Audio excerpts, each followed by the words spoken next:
Hey, what's up guys, it's Mike. Welcome back to the channel. If you can't already tell, this week is going to be really different for this video.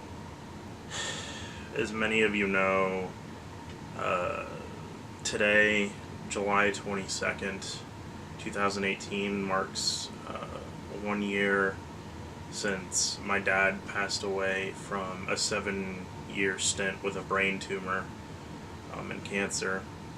And I've been very selective on who I've talked to about the more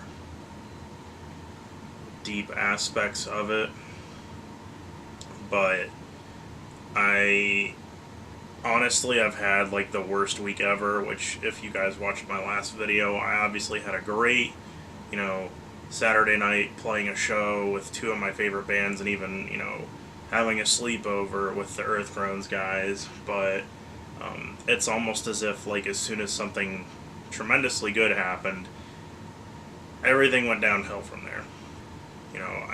We've got a lot of problems here with stuff breaking around the house. I poured my heart out to someone that I thought I had made a connection with, and more or less that person never gave me a direct response, but apparently thinks I'm the scum of the earth, so your boy's a little crushed inside, but that's beyond the point. And I thought that maybe if I talked about, how things went down last summer and tried to better verbally explain my frustrations with how people around me have been, maybe somebody can get a better idea on how to communicate with me effectively, or in turn communicate with someone else they care about. So I'll just start from what happened last summer. So the week before, one night he had problems breathing, and it was usually, custom if he fell or something that we would call EMTs, and they would take him over, check over him and stuff, and 4 or 5 hours later, they'd be back here at the house. But this time, there wasn't a coming back home. They went ahead and admitted him to a nursing home, where he ended up being on hospice. Well, so how it went is he was placed in the nursing home, but he wasn't officially on hospice. So I went in that week, and Mom was already over there, so I had to drive separate. But when I went in, he was awake, but he was very spaced out and not really talking that much. And sorry, this is probably the hardest part of the whole story.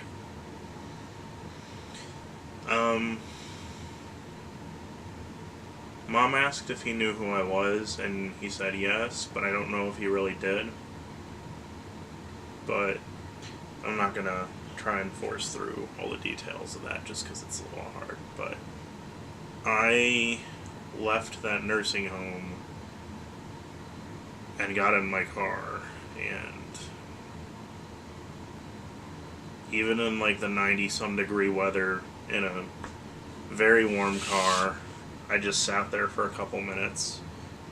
And a lot of you don't know, but with how long the illness lasted, my way of coping, as bad as it was disassociating myself. So the last couple of years of his life, I really tried to avoid any family get-togethers, like eating dinner together and stuff, which I got enough crap for. So if you're going to be one of those people, just save it, because it's well in the past and there's nothing I can do about it.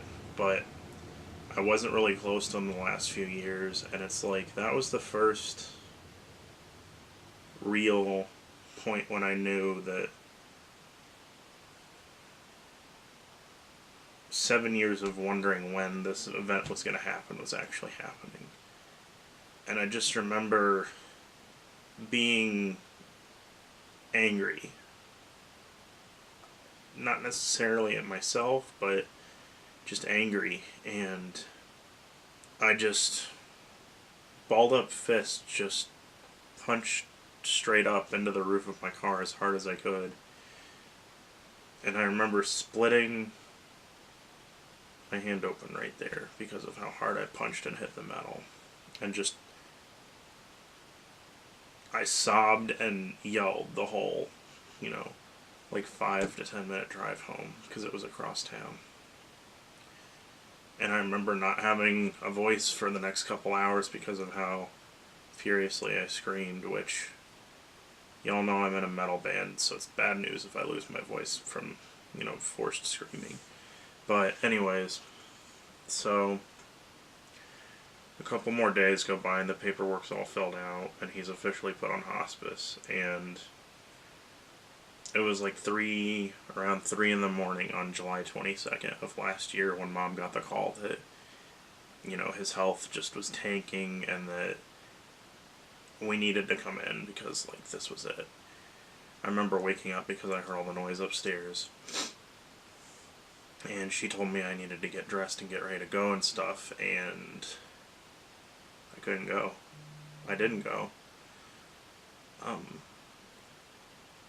And for the longest time, I beat myself up over that. And, I'm not in grief therapy anymore or anything, but one thing that stood out to me that really helped me work through that was when my therapist asked me if he was even awake and coherent when it happened, and I told her no, like, he went in his sleep, it was very calm and peaceful. And she looked me in the eye and said, not to deter from your pain, but would it really have made any difference had you been there? And that's when I had to just, accept the cold hard reality that she was right and I needed to stop beating myself up over it.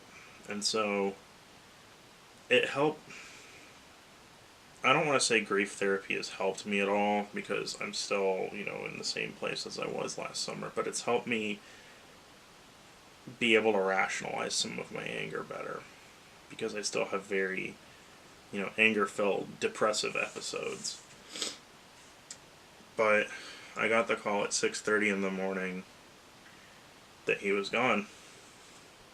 And a couple days later, on the 26th, the funeral was held. And it was weird. I saw extended family, some that I hadn't seen in months, some I hadn't seen in years. And I hated every minute of it because, they did the stereotypical thing that families do when someone loses a loved one. And I didn't want that because they weren't ever there at any other time, so why the hell should I care that they're trying to be all, buddy, buddy, I love you, I'm here for you thing.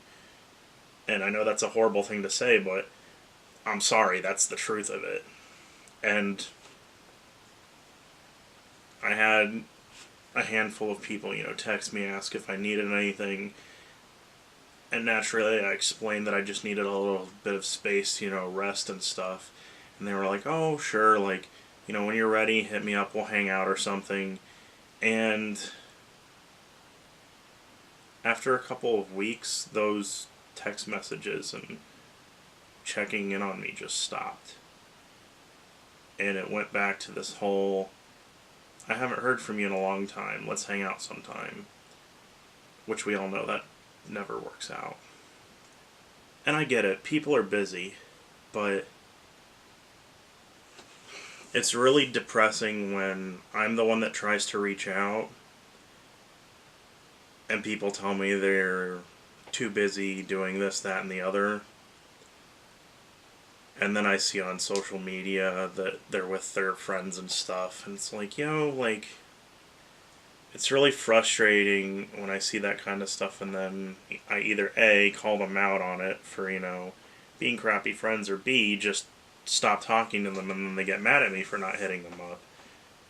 And I had the exact thing happen with Father's Day. I was very tired and isolated and depressed, and I won't name names, but you know, I consider the Columbus music scene home, but there were some people like trying to make it look like I didn't have justified anger, in the sense of saying, oh, well, you know, we're busy, we have stuff to do, and Mike's an hour away, and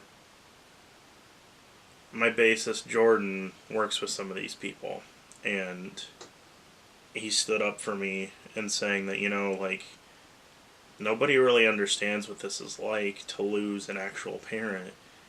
And to be honest, apart from, you know, like Jordan or my friend Dimitri, like,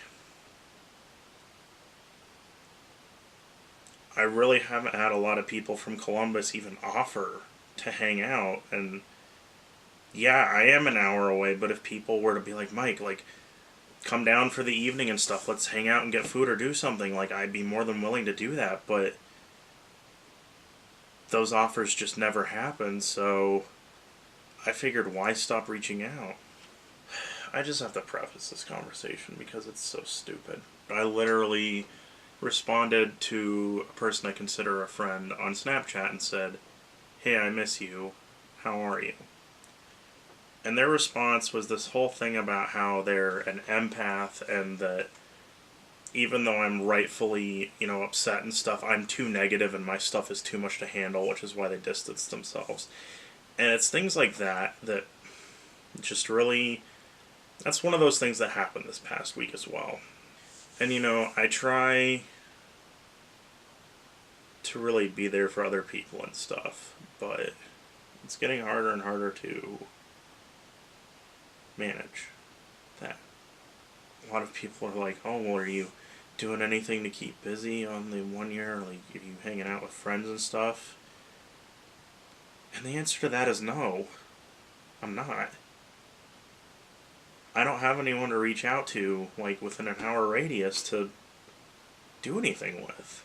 And a lot of people are like, oh, well, Mike, you just need to move somewhere else. You need a change of scenery. What's that going to do? That's not going to instantly make me more likable or make people actually be decent and be there for me. And, you know, again, I get a lot of crap for making YouTube videos about Star Wars and nerd stuff, but it's all I've got. It's really the only